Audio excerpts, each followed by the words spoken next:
Welcome back. We're now ready to move from our considerations of old mobility and the background that we face, the old paradigm for the organization of transportation in cities and indeed the organization of the cities themselves, to what we call the new mobility agenda.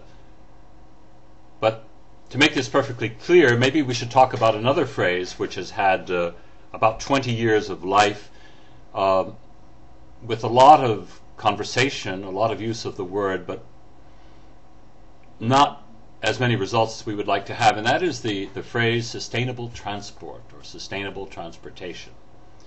The origins of this are back with the Brundtland Commission in the late 1980s and their definition of what sustainable development is all about. And this you have heard again and again, so I need not repeat it for you. But sustainable transportation emerged as a topic of conversation over the 90s and in the early years of this decade. And it basically is a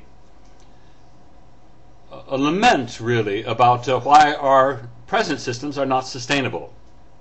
It gives us broad ideas about the directions that we should be moving in. And we know we have to do certain things and less of other things, but it is basically, it defines the problem.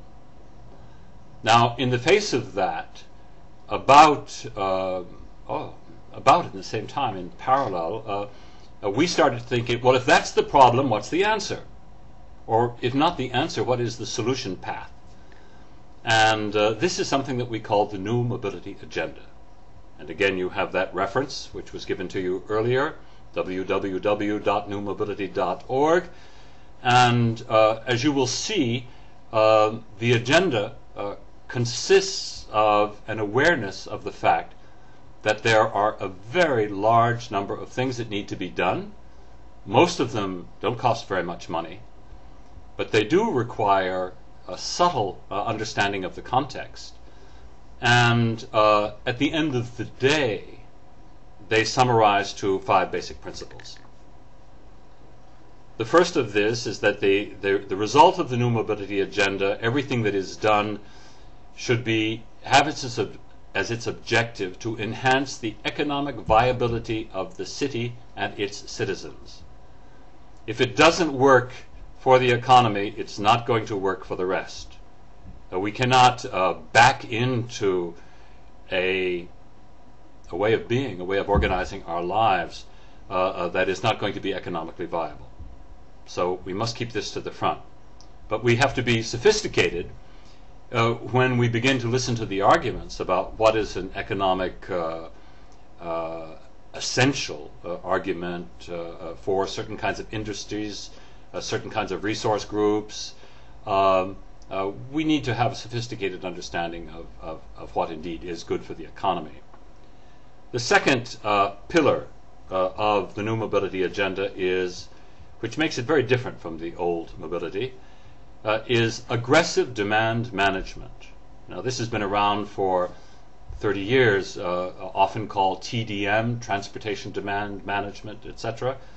But as old mobility concentrated on supply by and large, more building, more roads, higher speeds, heavier weights, more throughput in certain places, the new mobility agenda looks more in terms of the demand side. How can we mitigate demand? How can we orchestrate demand in a way in which the final results are closer to what we are looking for? As part of this, and this is the one that you're going to probably, in many cases, have the most difficulty with, aggressive demand management. A basic precept of the new mobility agenda is that we do not need to build any more transportation infrastructure in most of our cities. What we need to do is to reorganize it and get better at using it. We do not need more lanes for traffic. We do not need more places to park.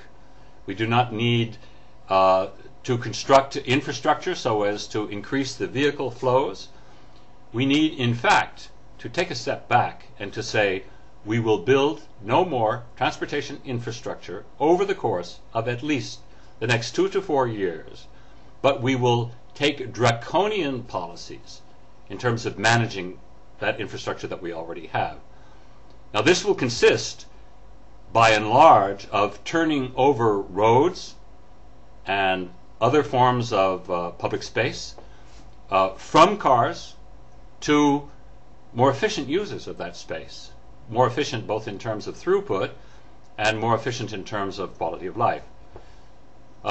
This means that if you are owning a car and that's the way you want to get around in a big city, you better think in terms of using it mainly at night and on the weekend, and primarily to go out of the city, out of peak hours, because most of our large cities in very few years are not going to be all that car friendly. That just is a fact of life, and this is not a step backward, it's a step forward. Now, that may sound to you like the stick in a world of carrots and sticks. Well, it is in a way, but what is the carrot? The carrot is far more important than the stick.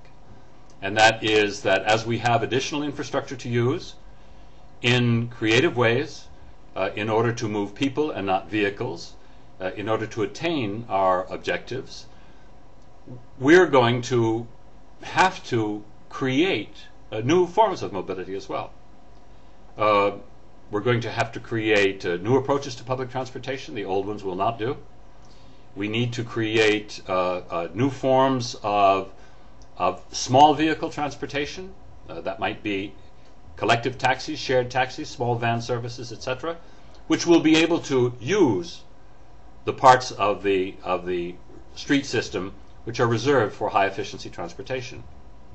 There's a whole world there, and it's a new world. It's a very different one, but it's one that we have the technological tools and everything but up until now the imagination to use well. This is probably the one area in the new mobility agenda in which there has been least progress to now, but there's an enormous scope for improvement. Finally, the fifth leg of the new mobility agenda, and what we have to be keeping our eye on, is the whole process of consultation, leadership, and communications. These new policies need to be understood, they need to be communicated, they need to be sold to people, and they need to be supported by a majority in the community.